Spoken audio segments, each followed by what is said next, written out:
My name's Ed Snowden. I'm 29 years old. I work for Booz Allen Hamilton as an infrastructure analyst for NSA in Hawaii. What are some of the positions that you held previously within the intelligence community? I've been a systems engineer, systems administrator, senior advisor for the Central Intelligence Agency, solutions consultant, and a telecommunications information systems officer. One of the things people are going to be most interested in trying to understand who you are and what you're thinking is there came some point in time when you crossed this line of thinking about being a whistleblower to making the choice to actually become a whistleblower. Walk people through that decision making process. When you're in positions of privileged access, like a systems administrator for these sort of intelligence community agencies, you're exposed to a lot more information on a broader scale than the average employee. And because of that, you see things that may be disturbing, but over the course of a normal person's career, you'd only see one or two of these instances. When you see everything, you see them on a more frequent basis. And you recognize that some of these things are actually abuses. And when you talk to people about them, in a place like this where this is the normal state of business, people tend not to take them very seriously and move on from them. But over time, that awareness of wrongdoing sort of builds up, and you feel compelled to talk about it. And the more you talk about it, the more you're ignored, the more you're told it's not a problem, until eventually you realize that these things need to be determined by the public, not by somebody who is simply hired by the government. Talk a little bit about how the American surveillance state actually functions. Does it target the actions of Americans? NSA and the intelligence community in general is focused on getting intelligence wherever it can by any means possible that it believes on the grounds of sort of a self-certification that they serve the national interest. Originally, we saw that focus very narrowly tailored as foreign intelligence gathered overseas. Now, increasingly, we see that it's happening domestically. And to do that, the NSA specifically, targets the communications of everyone. It ingests them by default. It collects them in its system, and it filters them, and it analyzes them, and it measures them, and it stores them for periods of time, simply because that's the easiest, most efficient, and most valuable way to achieve these ends. So while they may be intending to target someone associated with a foreign government or someone that they suspect of terrorism, they're collecting your communications to do so. Any analyst at any time can target anyone, any selector anywhere. Where those communications will be picked up depends on the range of the sensor networks and the authorities that that analyst is empowered with. Not all analysts have the ability to target everything, but I, sitting at my desk, certainly had the authorities to wiretap anyone, from you or your accountant to a federal judge to even the president if I had a personal email. One of the extraordinary parts about this episode is that usually whistleblowers do what they do anonymously and take steps to remain anonymous for as long as they can, which they hope often is forever. You, on the other hand, have decided to do the opposite, which is to declare yourself openly as the person behind these disclosures. Why did you choose to do that?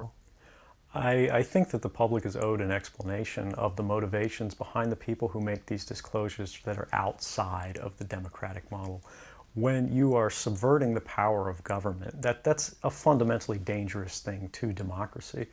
And if you do that in secret consistently, as the government does when it wants to benefit from a secret action that it took, it'll kind of give its officials a mandate to go, hey, tell the press about this thing and that thing, so the public is on our side. But they rarely, if ever, do that when an abuse occurs. That falls to individual citizens, but they're typically maligned. It becomes a thing of these people are against the country, they're against the government. But I'm not. I'm no different from anybody else. I don't have special skills. I'm just another guy who sits there day to day in the office, watches what's happening, and goes, this is something that's not our place to decide. The public needs to decide whether these programs and policies are right or wrong. And I'm willing to go on the record to defend the authenticity of them and say, I didn't change these. I didn't modify the story. This is the truth. This is what's happening. You should decide whether we need to be doing this. Have you given thought to what it is that the U.S. government's response to your conduct is in terms of what they might say about you, how they might try to depict you, what they might try to do to you?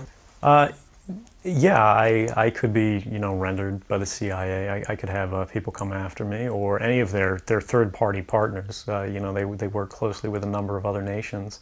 Or they could pay off the triads, or any of their agents or assets. We've got a CIA station just up the road in the consulate here in Hong Kong, and I'm sure they're going to be very busy for the next week. And that's a fear I'll live under for the rest of my life, however long that happens to be. You can't come forward against the world's most powerful intelligence agencies and be completely free from risk, because they're such powerful adversaries that no one can meaningfully oppose them. If they want to get you, they'll get you in time. But at the same time, you have to make a determination about what it is that's important to you. And if living unfreely but comfortably is something you're willing to accept, and I think many of us are, it's the human nature.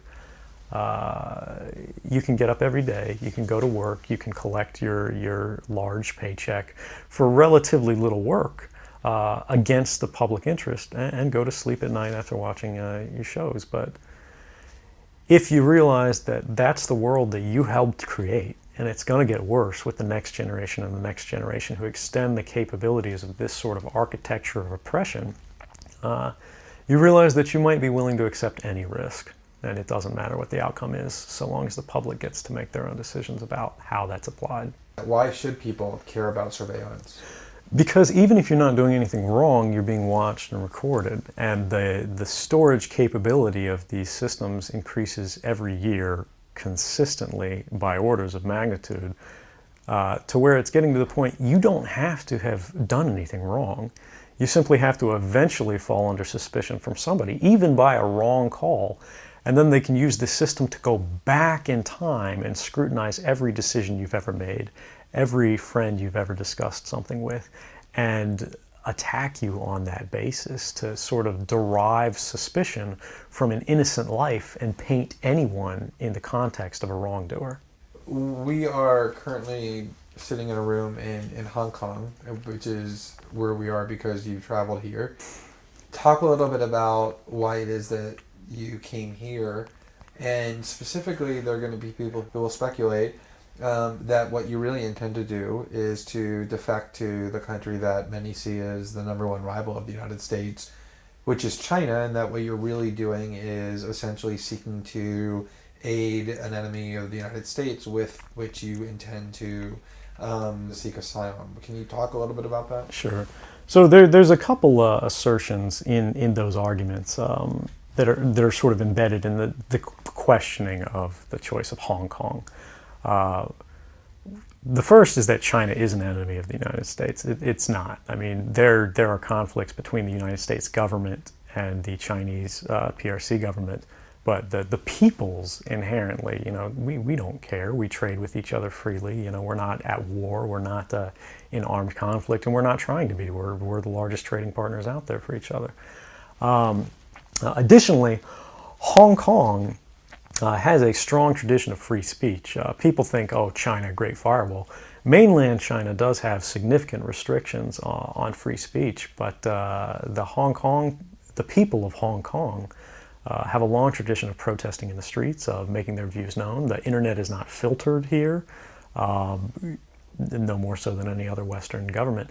And I believe that the Hong Kong government is actually independent in relation to a lot of other leading Western governments. If your motive had been to harm the United States and help its enemies, or if your motive had been personal material gain, were there things that you could have done with these documents to advance those goals that you didn't end up doing? Oh, absolutely. I mean, anybody in the positions of access with the technical capabilities that I had could, suck out secrets, pass them on the open market to Russia. They always have an open door, as we do. I had access to, the full rosters of everyone working at the NSA, the entire intelligence community, and undercover assets all around the world, the locations of every station we have, what their missions are, and so forth. If I had just wanted to harm the U.S., that you could shut down the surveillance system in an afternoon. But that's not my intention, and I think for anyone making that argument, they need to think, if they were in my position, and you live a privileged life, you're living in Hawaii in paradise and making a ton of money, what would it take to make you leave everything behind? The greatest fear that I have regarding the outcome for America of these disclosures is that nothing will change. People will see in the media all of these disclosures. They'll know the lengths that the government is going to grant themselves powers unilaterally to create greater control over American society and global society. But they won't be willing to take the risks necessarily to stand up and fight to change things, to force their representatives to actually take a stand in their interests.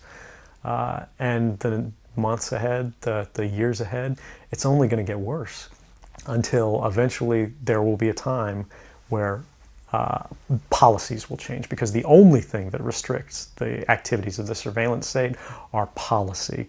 Even our agreements with other sovereign governments, we consider that to be a stipulation of policy rather than a stipulation of law. And because of that, a new leader will be elected. They'll flip the switch, say that because of the crisis, because of the dangers that we face in the world, some new and unpredicted threat, we need more authority, we need more power, and there will be nothing the people can do at that point to oppose it, and it'll be turnkey tyranny.